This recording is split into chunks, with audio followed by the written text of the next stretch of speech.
Gênesis 49, versículo 1 e 2, diz assim no primeiro: Depois chamou Jacó a seus filhos e disse: Ajuntai-vos e anunciar-vos-ei o que vos há de acontecer nos dias vindouros. Ajuntai-vos e ouvi, filhos de Jacó, e ouvi a Israel, vosso pai. E oremos. Amado Pai, obrigado pela tua palavra. Eu peço agora que tu nos abençoe, nos dê ouvido para ouvir, que possamos ser edificados esta noite, que o Senhor possa me usar para falar ao teu povo. Me dê o poder do teu Espírito, eu te peço, em nome de Jesus, amém. E vamos nos sentar. E estamos então mais uma vez de volta no nosso estudo de Gênesis, no penúltimo capítulo, capítulo 49, e nos deparamos aqui com uma das sementes. Quando iniciamos esse estudo, mais de 3 anos atrás, como introdução, eu mencionei, e tenho mencionado várias vezes, que o livro de Gênesis ele é como uma sementeira, ele serve como uma incubadora, e todas as doutrinas, todos os ensinos, todos os temas que a gente vê desenrolando ao decorrer de toda a Bíblia, você vai encontrar aquele tema, aquela doutrina, aquele ensino aqui no livro de Gênesis, mesmo que seja de uma forma resumida, de uma forma embrionária, digamos assim, mas tudo que a gente estuda em qualquer parte da Bíblia, você pode ter uma referência direto ao livro de Gênesis. E hoje que nós temos aqui, nós vamos começar o estudo do capítulo 49, e o tema central do capítulo 49 do livro de Gênesis é o tribunal de Jacó. O tribunal de Jacó, e essa semente, ela vai mais tarde ser desenvolvida, e nós encontraremos esse mesmo tema, um acontecimento praticamente, de modo mais completo e mais perfeito, lá no Novo Testamento, no livro de 2 Coríntios, onde nós temos o tribunal de Cristo. 2 Coríntios capítulo 5, versículo 10 fala assim: Porque todos devemos comparecer ante o tribunal de Cristo, para que cada um receba segundo o que tiver feito por meio do corpo, ou bem ou mal. Então veja aqui, fala que todos devemos comparecer. Quem são esses todos? Todos os salvos. Todos os salvos, desde Adão e Eva até o último salvo. Todos os salvos que foram salvos pela graça de Deus, que foram salvos pelo sangue de Cristo. Todos os salvos de todos os tempos, de todas as épocas, de todos os tempos. Todos os salvos, todos vão comparecer ante o tribunal de Cristo. Esse tribunal não é um tribunal que vai determinar quem é salvo e quem não é salvo. Esse tribunal não é para determinar quem vai para o céu, quem vai para o inferno. Todo mundo que estiver no tribunal de Cristo é salvo. Haverá um outro julgamento, chamado julgamento do trono branco. Você encontra isso lá em Apocalipse capítulo 21. E perante esse trono branco serão julgados os mortos. O crente, quando morre o corpo, mas ele continua o quê? Vivo, está mais vivo do que jamais esteve. Então o tribunal do trono branco, você encontra lá em Apocalipse, está julgando os perdidos. Ali não é para julgar quem vai para o céu, quem vai para o inferno, não é para julgar quem vai ser condenado ou não. No tribunal branco, do trono branco que se encontra lá em Apocalipse, naquele julgamento só vai estar pessoas perdidas e condenadas. Ninguém ali vai para o céu. Ali vai ser determinado o grau no lago de fogo, o grau de castigo no lago de fogo. Nenhum salvo vai estar no julgamento do trono branco. Nenhum salvo. Como aqui, no tribunal de Cristo, que nós lemos em 2 Coríntios, não haverá nenhum perdido. Só haverá salvos. O tribunal, o julgamento do trono branco que encontramos lá em Apocalipse, ele vai ocorrer no final do milênio. O tribunal de Cristo, ele vai acontecer logo antes do milênio. O tribunal de Cristo que estamos falando aqui, que é retratado pelo tribunal de Jacó, que nós vamos começar a ver, ele vai acontecer logo após o arrebatamento. A qualquer momento Jesus vai voltar, a trombeta vai soar, o anjo vai dar o chamado, todos os em Cristo Jesus, os salvos, eles vão ser transformados e arrebatados. Antes disso, os mortos em Cristo serão ressuscitados. E juntos estaremos no ar. E durante os 7 anos da tribulação aqui na terra, todos os salvos de todos os tempos, os que estavam vivos e mortos em Cristo, ressuscitados e transformados, glorificados, estaremos todos no céu durante 7 anos, enquanto a tribulação corre solta aqui na terra, com o anticristo à frente, e depois o próprio Satanás incorporando o corpo morto do anticristo. E durante esse tempo, 2 coisas acontecerão. A primeira vai ser o tribunal de Cristo. Eu imagino que vai durar 3 anos e meio, não sabemos, eu não sei. mas se dividir os 7 anos, a 3 anos e meio. Mas logo após o tribunal de Cristo, haverá então as bodas do Cordeiro, uma grande festa, um grande jantar, onde vai ser servido o fruto da vide, e pão ázimo, e carneiro, ovelha assada, muito bom, certo? Mas então, veja bem, a primeira coisa que vai acontecer após o arrebatamento vai ser o tribunal de Cristo, que é retratado aqui. E aqui nós temos justamente em Gênesis 49, Jacó e seus filhos. Jacó ele está chamando os seus filhos, eles aqui nesse ponto de Gênesis, eles já estão no Egito há uns 70 anos. Lembrando que eles estavam na terra de Canaã, José foi vendido à escravidão, trabalhou em Potifar, de Potifar ele foi para a cadeia, da cadeia ele interpretou o sonho do faraó, foi feito primeiro-ministro, ele foi poderoso e os irmãos vieram buscar alimento, e toda aquela história que nós já vimos, e finalmente ele se revelou, mostrou aos seus irmãos que ele era José, o irmão deles, e mandou trazer toda a família, inclusive seu pai Jacó, e eles vieram, e passaram-se já 70 anos. Estão no Egito já esse tempo todo.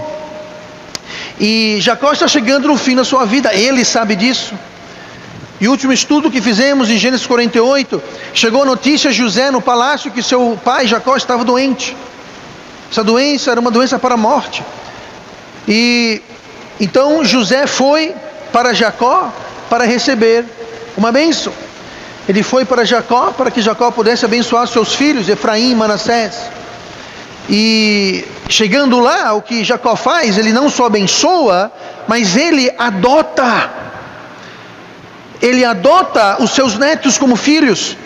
Efraim e Manassés nasceram de José e sua esposa egípcia.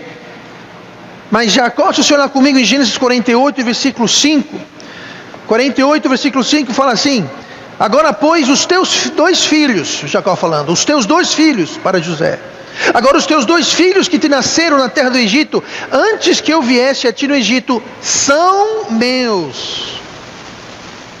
Efraim e Manassés serão meus, como Rubem e Simeão. Rubem e Simeão eram os primogênitos de Jacó. Do mesmo jeito que Rubem e Simeão são meus filhos, os seus filhos, Efraim e Manassés, eles serão meus filhos. Jacó aqui adotou, eu não sou só o avô deles, eu sou o pai deles. O que isso fez? Isso fez com que, veja bem, antes que a parte ou a herança que cabia a esses 2 novos filhos, Efraim e Manassés, antes que pudesse ir para eles, passaria por quem? Passaria por José, o pai deles. Em outras palavras, José acaba de receber uma porção dupla da herança. Ele acaba de receber a primogenitura, que não competia a José, porque José não era o mais velho, era o segundo mais novo. O mais novo era Benjamim, depois era ele. A primogenitura cabia a Rubem, que foi o primogênito. Mas agora, o que aconteceu é que ao adotar os filhos de José, Efraim e Manassés, Jacó efetivamente deu a primogenitura para José. Porque agora José levou a dupla parte, 2 partes da herança, da primogenitura. Então, mesmo sem ser o primogênito, ao adotar os seus filhos, ele passa a ser então o primogênito da tribo, do clã, o chefe, digamos assim, da família e da tribo de Israel. E também lembrando que Jacó abençoou Efraim, o mais novo, que não era o costume. E nós já vimos isso na última mensagem, como os últimos serão os primeiros, e como Deus incluiu os gentios na genealogia divina, digamos assim. De todo modo, isso foi em Gênesis 48. Gênesis 49, nós temos que lembrar que segue a mesma narrativa, o mesmo contexto, a mesma ocasião, não mudou de lugar, não mudou de tempo. Ou seja, José saiu do palácio, foi para a tenda de Jacó. Jacó adotou os 2 filhos. Jacó abençoou os seus 2 filhos, primeiramente o mais novo. E naquela mesma ocasião, eles estavam no mesmo local, na mesma tenda. Assim que completou isso, você pode ver do capítulo 48 para o 49, não muda nada, não muda local, não muda dia, não muda hora, tá tudo segue, é uma continuação. E o que acontece aqui é que nós lemos depois... Versículo 1. Depois chamou Jacó a seus filhos. Depois de quê? Depois que ele adotou e abençoou os filhos. de José. Assim que ele fez isso, ele chamou os seus outros filhos, chamou Jacó a seus filhos e disse: ajuntai-vos, anunciar-vos-ei o que há de acontecer nos dias vindouros. Ele falou: todos os meus filhos, eu quero que ele entrem. Todos os meus filhos, do mais velho ao mais novo, eu quero todo mundo aqui. E se você ler o final do capítulo 49, depois que ele fez esse julgamento, depois que ele passou tudo que ele tinha que passar para os filhos dele, a Bíblia fala que ele colocou os pés para dentro da cama, deitou e morreu. Literalmente, o último ato da vida dele, estamos vendo aqui. Então, seguindo a mesma narrativa, o mesmo contexto, o mesmo local, a mesma ocasião, tudo isso retratando o quê? Retratando o tribunal de Cristo. E nós vamos hoje só ver o primeiro a ser julgado, o primeiro a ser analisado, escrutinado no tribunal de Jacó. E nós vamos ver, já que retrata o tribunal de Cristo, que o tribunal de Cristo, assim como o tribunal de Jacó, não é igual para todos e não será agradável para todos. Não vai ser igual e nem agradável para todos. E cada um dos filhos de Jacó, que ele trata nesse tribunal de Jacó, ele representa e exemplifica um tipo de pessoa, um tipo de crente, um tipo de julgamento que vai ocorrer, que vai ser submetido. Vamos ver então aqui como poderá ser o tribunal de Cristo. E vamos começar com só o primeiro filho dele, Rubem. E olhem comigo no versículo 3, nós lemos o 1 e o 2, vamos ler agora o 3 e o 4. Versículo 3, tratando então de Rubem, diz assim: Rubem, tu és meu primogênito, minha força e o princípio do meu vigor, o mais excelente em alteza e o mais excelente em poder. E impetuoso como a água, não serás o mais excelente, porquanto subiste ao leito de teu pai, então o contaminaste, subiu a minha cama. O primeiro tipo de pessoa representado aqui por Rubem vai representar um tribunal de Cristo que vai ser para algumas pessoas uma ocasião de vergonha. Vai ser uma ocasião vergonhosa, vexamosa. Rubem aqui é o mais velho, como Jacó falou, e nós já sabemos, é claro, da genealogia. Rubem é o mais velho, ele começa falando: meu primogênito, minha força, o meu vigor, o mais excelente em alteza, o mais excelente em poder. Ele falou: você é meu primogênito, você era para ser o meu substituto, você era para ser o melhor de todos, o perfeito, o excelente em todas as coisas. Não será mais o excelente. Ele falou: você não vai ser mais o excelente. Lembra? Ele acabou instantes antes de dar essa excelência, de dar a primogenitura para quem? José. Ele queria deixar bem claro: você é o mais velho, mas não vai ser você o primogênito. Você é o mais velho, mas não vai ser você que vai herdar uma porção dobrada da herança, como caberia ao primogênito. Eu passei ela para José, a adotar os filhos dele. Você era para ser o primogênito, mas não será mais. E aí ele explica o porquê. Ele fala assim: impetuoso como a água. Impetuoso como a água. Impetuoso significa instável, não sólido. Alguém que já andou na água? Eu conheço 2 homens que andaram na água. Um andava muito bem, Jesus, e o outro deu alguns passos e afundou. Por quê? Porque a água não é instável. Você fica em pé, você afunda. E Rubem tinha esse problema. Ele era impetuoso, ele era instável. Ele não era uma rocha, não era constante, era instável, era fraco de caráter. Ele era impetuoso. Impetuoso como a água, não será mais o meu excelente. Por quê? Subiste ao leito de teu pai, poluíste a minha cama. Pastor, o que Jacó está falando aqui? Ele subiu no leito, poluiu a cama. O que foi que ele fez? Qual a questão aqui? Olha comigo para Gênesis 35. Gênesis 35 e versículo 22. Que diz assim: E aconteceu que, habitando Israel naquela terra, foi Ruben, o mesmo Ruben que estamos falando, foi Ruben e deitou-se com Bila, concubina de seu pai, e Israel o soube, e eram 12 os filhos de Jacó. Sabe o que foi que Ruben fez?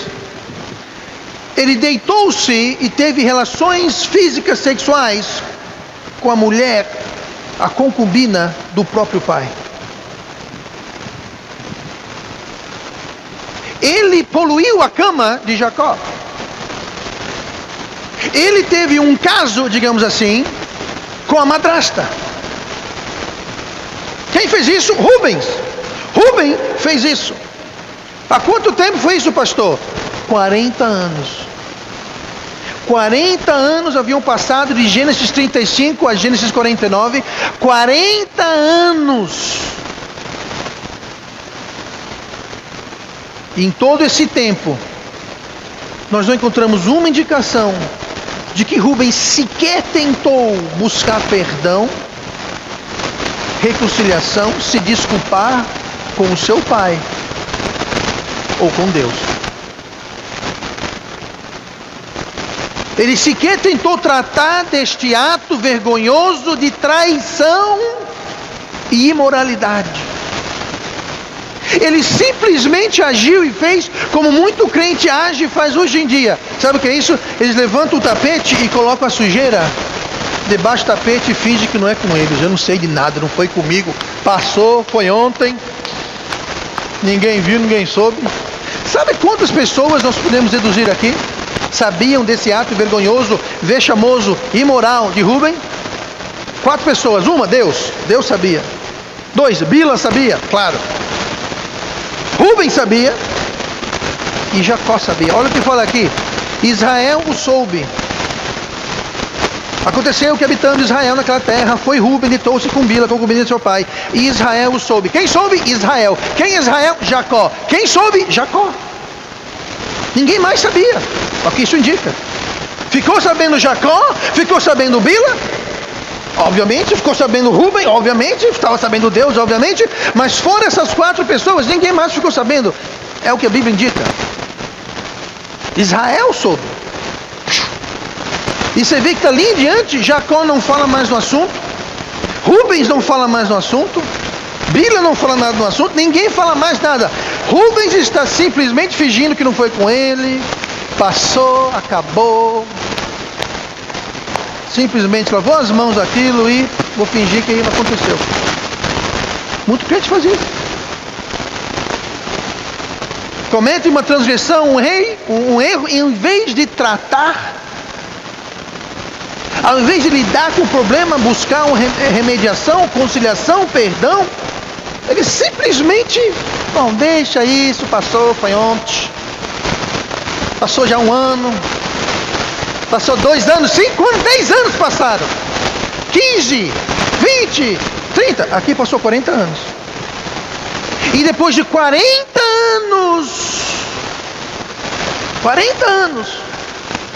Ruben, mais uma vez, precisa encarar o erro dele de 40 anos atrás.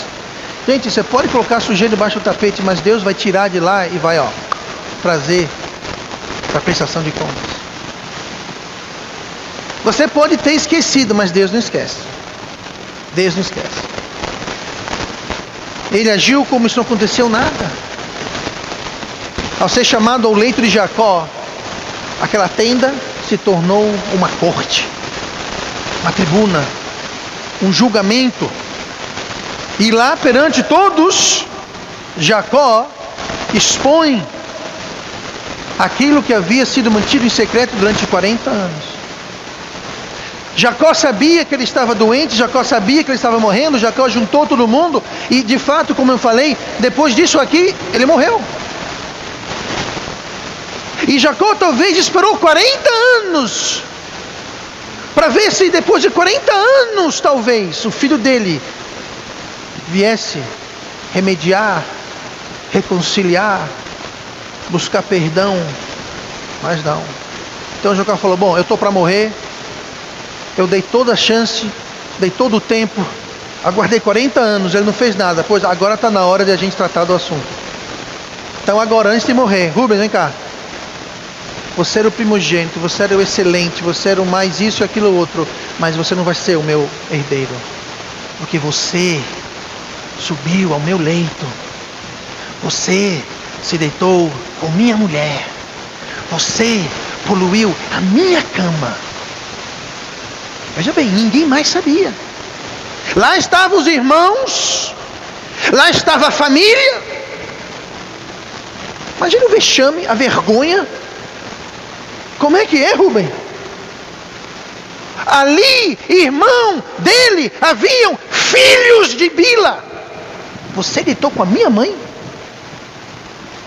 Imagina o clima, gente. Eu acho que Rubem queria achar uma pedra, entrar debaixo e desaparecer. Não. Que vexame, que vergonha. Que foi que você fez?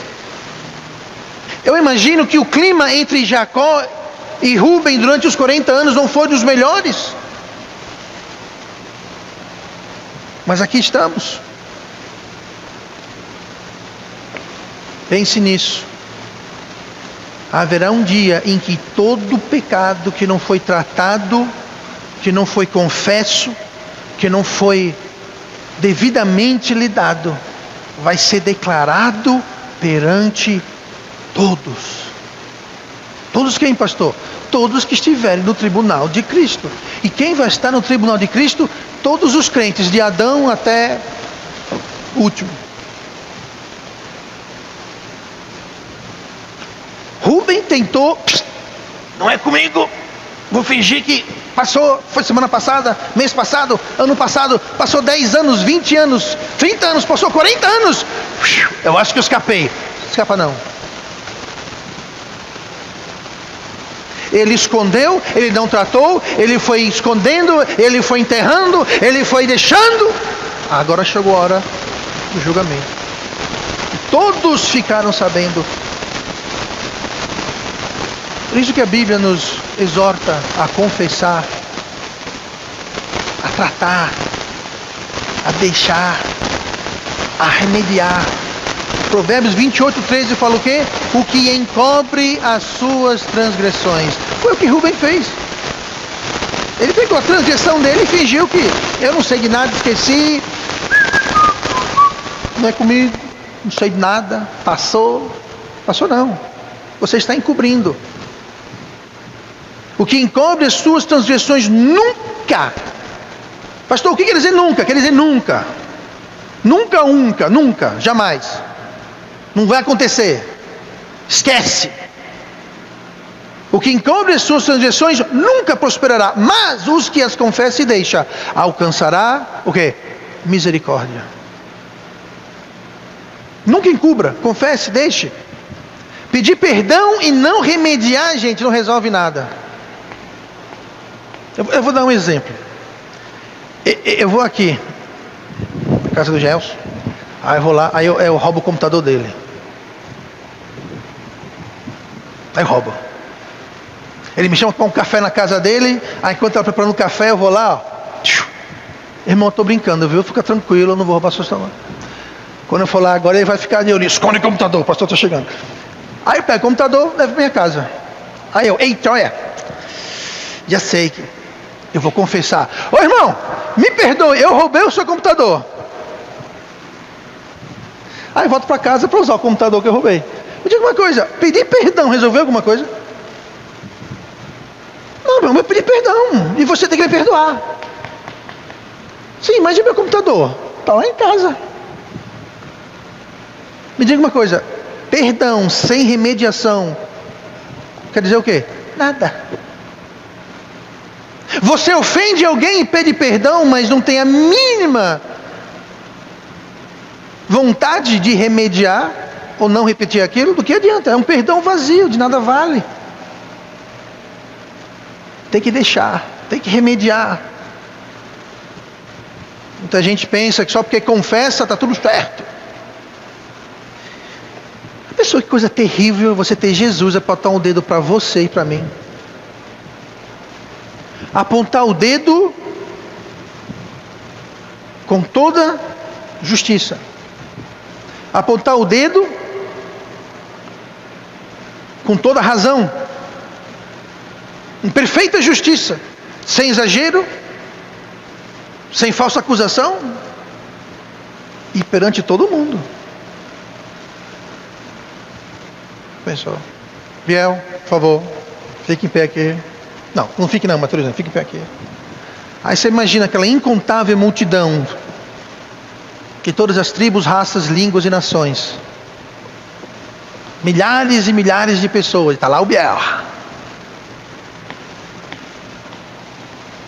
A pessoa que dia, para algumas pessoas, vai ser vergonhoso.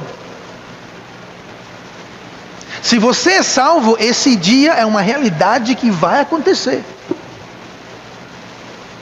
Ou nesse tribunal de Cristo, e se você acha que isso é ruim, pior é o outro. O julgamento do trono branco, onde de lá você foi jogado no lago de fogo. Então, você não quer estar lá. Se você é salvo, você não vai estar lá. Mas se você é salvo, o tribunal de Cristo é uma realidade. Nós lemos aqui, todos nós hemos de comparecer. Todos nós, não vai ter ninguém de fora. Não adianta se esconder, procurar um tapete, se enfiar embaixo. Não haverá justificativa, não haverá desculpa, só haverá vergonha e vexame. E nem venha com, não fui eu não sei de nada. Ali não tem para onde correr, ali está falando com o Senhor dos senhores, Rei dos reis, aqueles que escrutinam os corações, que sabem de tudo, não tem para onde correr ali, gente. Pois é, como é que você quer que seja o seu dia no tribunal de Cristo? Porque ele está vindo. Eu digo mais, profeticamente falando, não falta acontecer mais nada para que ocorra o arrebatamento dos salvos, dos crentes. Não falta mais nada falta. E você olha no mundo hoje, você vê as doenças, os terremotos, as guerras, nações levantando contra nações, a fome. Gente, Jesus falou que aquilo não é o fim, é o começo, é o princípio. Está chegando. Jesus está à porta, a qualquer instante. Pode acontecer hoje, amanhã, semana que vem, a qualquer momento. E logo após o arrebatamento, o tribunal de Cristo. E nem adianta quando você ouvir a trombeta falar, eu não vou não, eu vou me segurar, ninguém me leva. Não, vai na marra, mas vai. Para o crente que encobre as suas transgressões, primeira coisa, ele ou ela não prospera. Além de encarar essa coisa vexamosa e vergonhosa, ele não prospera. Vai ter uma vida dura e sofrida. Não obstante as fotos postadas no falso book. Tem muita gente lá com aquele sorriso aqui, ó. Aquele instante. Sofrida, dura. Por quê? Porque não prospera. E não é só dinheiro aqui que está falando, não. De modo geral. Aquele crente que encobre as suas transgressões como Rubem, Deus não aplica a sua misericórdia. A misericórdia que nos protege das consequências dos nossos pecados. O salário do pecado é a morte. E é só pela misericórdia de Deus que nós não somos consumidos. Quando nós confessamos e deixamos, nós encontramos misericórdia. Deus fala, você merece o salário do pecado, você merece a consequência do pecado, mas como você confessou e deixou, a minha misericórdia vai proteger você. A graça de Deus é quando Deus nos dá o que nós não merecemos como salvação. A misericórdia de Deus nos protege daquilo que nós merecemos, a saber, as consequências do salário do pecado. E quem encobre as suas transgressões não encontrará misericórdia, vai ter que sofrer as consequências dos seus pecados. Resumindo rapidamente, no entanto, se nós confessarmos, deixarmos, tratarmos corretamente o assunto, o pecado, a transgressão, então ele se dá por encerrado. Deus perdoa quando nós confessamos e deixamos. A consequência do pecado é coberta pela misericórdia de Deus. Quem confessa e deixa encontrará o quê? Misericórdia. A misericórdia de Deus. Mas caso contrário, nós teremos a vergonha, enfrentar o vexame que Rúben enfrentou. E não só o vexame. Lembre que Rúben também perdeu para José a sua posição de excelência. Ele perdeu a sua primogenitura, não mais seria o excelente. Versículo 4, o impetuoso como a água, não serás o mais excelente. Jacó falou, esquece, você é o primogênito, mas você acha que você vai, eu vou morrer daqui a pouquinho, você acha que é você que vai assumir? Não. Imaginou duas coisas. Primeira lapada, ficou todo mundo sabendo do ato, que ele tão cuidadosamente escondeu esses anos todos. Com a morte aproximando do pai, eu imagino, estava triste por um lado, mas por outro, quem vai ser agora o chefe? Sou eu. Quem vai assumir agora a tribo? Sou eu. Quem vai ter a dupla porção? Sou eu. Aí chega Jacó e fala, vai não. Sabe por quê? Porque você poluiu o meu leito. Vergonha e perda. Perdeu. Naquela época a primogenitura não era brincadeira, era algo muito sério. Lembra Jacó? Esse Jacó que comprou a primogenitura de Esaú, seu irmão, e a confusão que deu aquilo tudo? Pois é, pois Rúben perdeu também a sua primogenitura, assim como Esaú perdeu a sua primogenitura. Por quê? Porque ele encobriu a sua transgressão, não prosperou e nem tampouco achou misericórdia. Teve que enfrentar aqueles 40 anos e agora é isso. O tribunal de Cristo é uma realidade para todo crente. E haverá vergonha para alguns e perda também. Falando sobre o tribunal de Cristo, 1 Coríntios 3,14. Falando sobre o tribunal de Cristo, fala assim, o apóstolo Paulo falando, se a obra que alguém edificou nessa parte permanecer, esse receberá galardão. Versículo 15. Se a obra de alguém se queimar, sofrerá detrimento, mas o tal será salvo, todavia, como pelo fogo. Então você veja, se a sua obra que você fez no tribunal de Cristo não valer nada, você não vai para o inferno. Aqui está falando, será o quê? Salvo. Ele sofrerá detrimento, detrimento é perda. Perdeu o quê? Bom, Rúben perdeu o quê? A primogenitura. Você e eu podemos perder o quê? Podemos perder galardão acumulado, podemos perder posição acumulada. Quem muito tem, até dele será tirado. Então cuidado, vamos viver nossas vidas cientes de que nós vamos todos comparecer no tribunal de Cristo. E que pode ser um momento de tremenda alegria, de tremendo regozijo, de tremenda glória, mas também pode ser uma ocasião de tremenda vergonha, vexame e perda, como foi para Rúben. E tudo vai depender de como nós vivemos nossas vidas e como nós tratamos as nossas transgressões. E vamos orar. Pai amado, obrigado pela tua palavra, obrigado que o Senhor